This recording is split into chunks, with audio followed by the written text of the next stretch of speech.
नमस्कार बच्चों, home science academy में आपका स्वागत करती हूँ। आज आपके लिए क्लास 10th और 12th के बच्चों का है कि अभी से कुछ बच्चे थोड़ा और भी ज़्यादा एक्टिव होते हैं अपने अच्छा प्लान करने के लिए और अच्छे मार्क्स लाने के लिए। तो कुछ स्ट्रेटजीज मैंने यहाँ पे लिया है जिससे वो अपना मार्क्स अच्छा पा सकते हैं और अभी से यानी शुरू से ही तैयारी करेंगे। उनके पास पूरा पूरा एक साल रहेगा जिससे वो गर्मी से लेकर के पूरा फरवरी तक अच्छे से तैयारी कर सकते हैं और अच्छा मार्क्स गेन कर सकते हैं। तो ये हमारा क्लास 10th और 12th के बच्चों के लिए है, क्योंकि कहते हैं मैं पढ़ता बहुत हूँ, पढ़ती बहुत हूँ, लेकिन हमारे मार्क्स कम आते हैं। तो कुछ चीजें, क्योंकि 10th और 12th के बच्चे उतने जानकार नहीं होते, उनको थोड़ी सी गाइडलाइन देने की जरूरत पड़ती है जिससे उनके मार्क्स 90 प्लस हो, 80 प्लस हो। ठीक है, 90 प्लस मतलब होता है जो हाईएस्ट पाने वाले बच्चे होते हैं वो। और यूपी बोर्ड में भी काफी मार्क्स जो है गेन करने में कई चीजें बताई नहीं जाती है।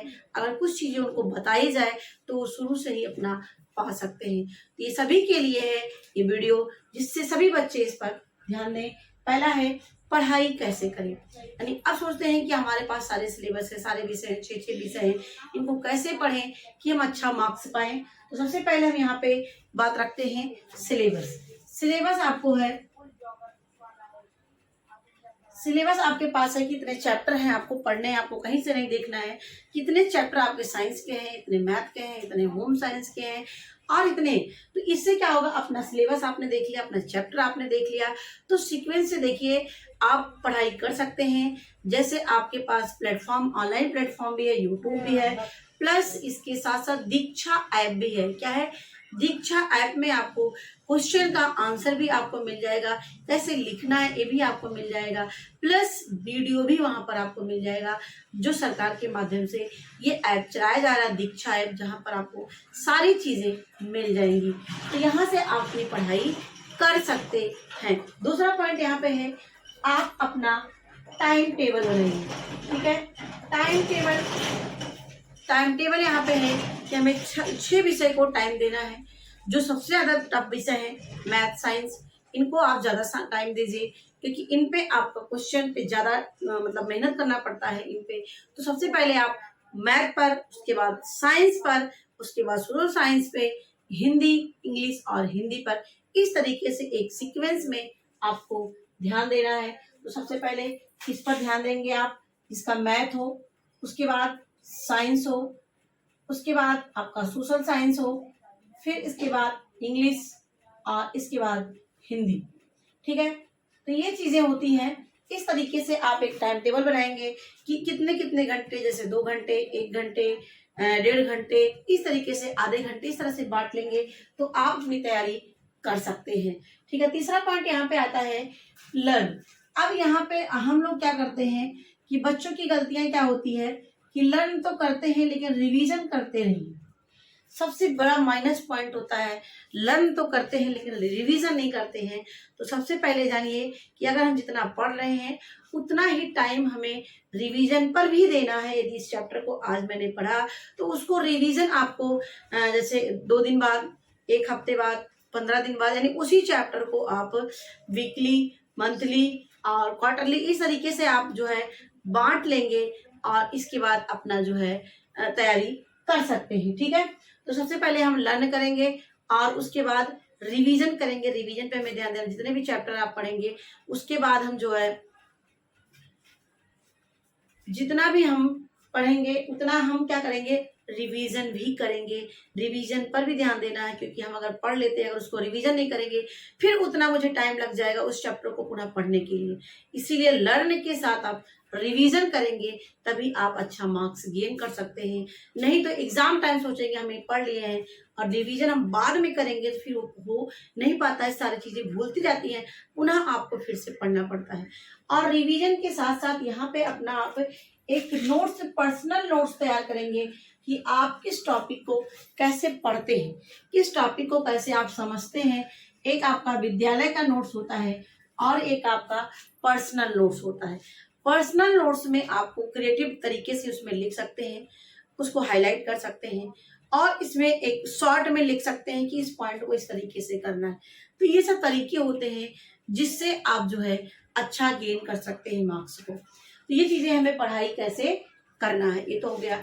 दूसरा पॉइंट आपका हो गया है कि कॉपी में कैसे अच्छा लिखें। वही यहाँ पे बात आ गई, हम नोट्स कैसे बनाएं।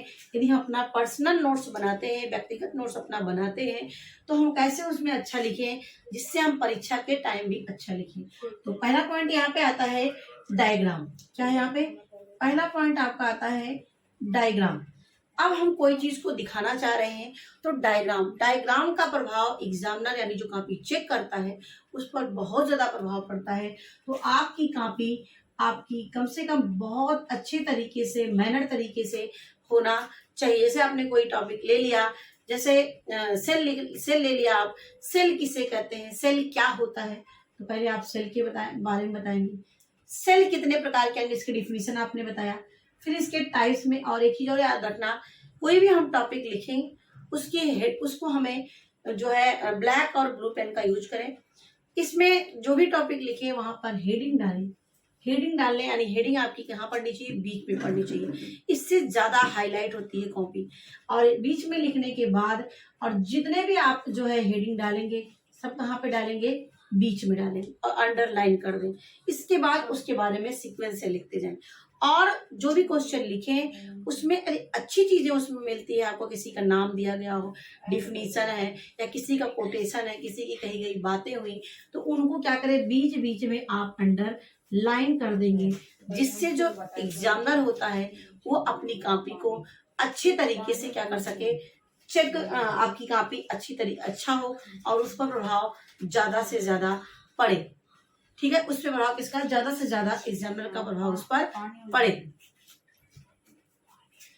अब नेक्स्ट हम यहाँ पे आते हैं कि कितना ये अंडरलाइन हो गया, मैंने बात बताई। डायग्राम के थ्रू जैसे आपको 3 टाइप से कोई चीज है इस तरीके से बता सकते हैं, 5 प्रकार का कोई चीज है तो इस तरीके से अपनी बातों को आप रख सकते हैं। ठीक है, कई ज्यादा हेडिंग है, यानी ये होता है डायग्राम के माध्यम से अपनी हेडिंग को दर्शाना।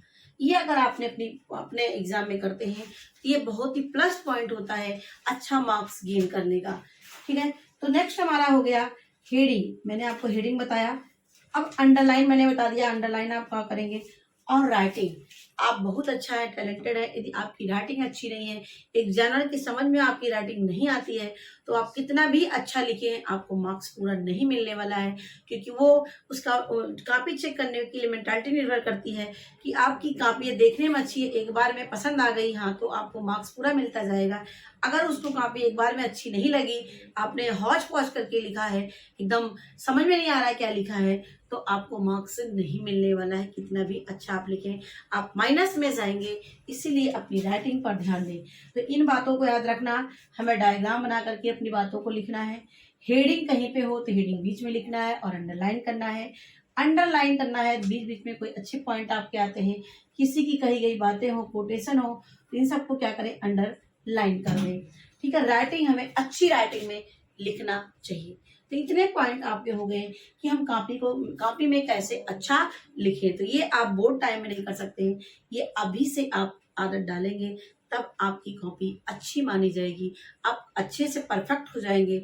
एग्जाम में फिर आपको दिक्कत नहीं होगी हम कैसे कॉपी अपनी लिखें। नेक्स्ट यहाँ पे आता है उत्तर लिखने की शुरुआत कहाँ से करें। देखिए कभी कभी क्या होता है कि हमें जो क्वेश्चन बहुत अच्छा आता है उसको ज्यादा अच्छा पहले कर देते हैं, शायद वो लॉन्ग क्वेश्चन पड़ जाए और शॉर्ट क्वेश्चन आ जाए, तो पहले इसमें से हम खोजते हैं कौन मुझे ज्यादा क्वेश्चन अच्छे से आ रहा है। तो इसलिए यहाँ पे मैं बता रही हूँ, तो बात बोर्ड की बात है, लेकिन यहाँ से अभी से आता तो आपको डालना है। मान लीजिए आपके एग्जाम होते हैं, टेस्ट होते हैं, यूनिट टेस्ट होते हैं, तो ये सब भी आपको जानना है कि आपकी शुरुआत कहाँ से करना है क्वेश्चन की। तो क्वेश्चन की जो शुरुआत आपकी होगी ये वेरी ऑब्जेक्टिव क्वेश्चन से, क्या है, जो आपके 1 नंबर के क्वेश्चन आते हैं, ऑब्जेक्टिव क्वेश्चन 20 नंबर के आते हैं, जिसमें आपके टिक करने वाले होते हैं, वहां से सबकी शुरुआत करें। क्या होता है, हम जो बच्चे होते हैं वो लॉन्ग क्वेश्चन पहले करते हैं, शॉर्ट क्वेश्चन लिखने वाले क्वेश्चन ज्यादा करते हैं। अगर उसमें आपने कुछ गलती कर दिया, सही नहीं लिखा, तो एग्जामिनर का वहां मूड चेंज हो जाता है। अब आप आगे जाकर के भले ही अच्छा आपने लिखा तो आपको मार्क्स नहीं मिलते हैं। इसीलिए हमें आपकी शुरुआत कॉपी में कैसे करनी चाहिए, छोटे छोटे पहले ऑब्जेक्टिव टिक करने वाले क्वेश्चन की शुरुआत करना चाहिए। और जो क्वेश्चन लिखे वो चारों ऑप्शन ना लिखें कि A B C D इस तरह ना लिखें, बल्कि जो क्वेश्चन सही है उसका आंसर ए लिख करके उस पर टिक कर दें या ए लिख करके उसका ऑप्शन का नाम लिख दें जो चीजें उसमें सही हो। ठीक है, ये चीजें आपको हमेशा ध्यान में रखना है कि हमें अपने ऑब्जेक्टिव क्वेश्चन को पहले लिखें। इसके बाद आपका आता है very short question. Very short मतलब जो एक लाइन में क्वेश्चन आते हैं कि किससे कहते हैं, क्या होता है, कितने प्रकार के होते हैं, इस तरीके से जो क्वेश्चन आते हैं, तो ये आपका उसके बाद यानी पहले ऑब्जेक्टिव क्वेश्चन पे करें, फिर वेरी शॉर्ट क्वेश्चन करें, फिर इसके बाद आता है शॉर्ट क्वेश्चन यानी जो आपके 2 नंबर में क्वेश्चन आते हैं उसकी शुरुआत करें। और ये चीजें हो गई आपका शॉर्ट क्वेश्चन।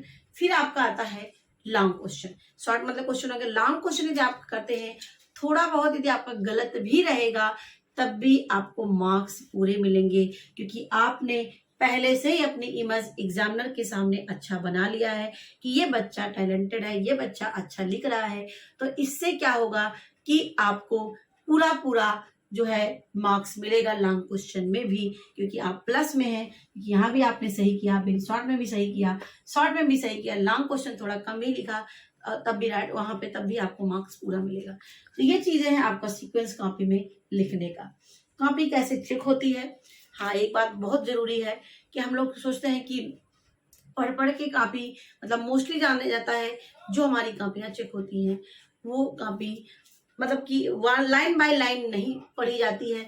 बस एक बच्चे का एक टैलेंट देखा जाता है, बच्चे का तरीका देखा जाता है कि बच्चा के अंदर क्वालिटी क्या है, ये मीडियम लेवल का है, लो लेवल का है कि हाई लेवल का है। बस वो कॉपी से ही पता लग जाती है और उसी के अनुसार मार्क्स मिलते जाते हैं। तो वहां पे लाइन बाय लाइन नहीं पढ़ा जाता है। अगर किसी लाइन में आपने राइटिंग अच्छी है, थोड़ा बहुत गलत भी लिख दिया हो उसके अंदर, तो आपको मार्क्स पूरे मिलते हैं। तो इन बातों को आप ध्यान में रखिएगा कि कॉपी आपकी लाइन बाय लाइन नहीं पढ़ी जाती है।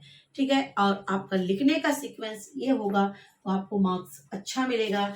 ये हमारे कुछ रणनीति मैंने बनाया जो क्लास 10th और 12th के बच्चों के लिए। और एक चीज और है, यहाँ पे मेरा मिस हो रहा है, जो भी पढ़िए आप डीप पढ़िए, यानी आपको जितना भी पढ़ना है उसमें topic wise chapter wise deep पढ़ेंगे।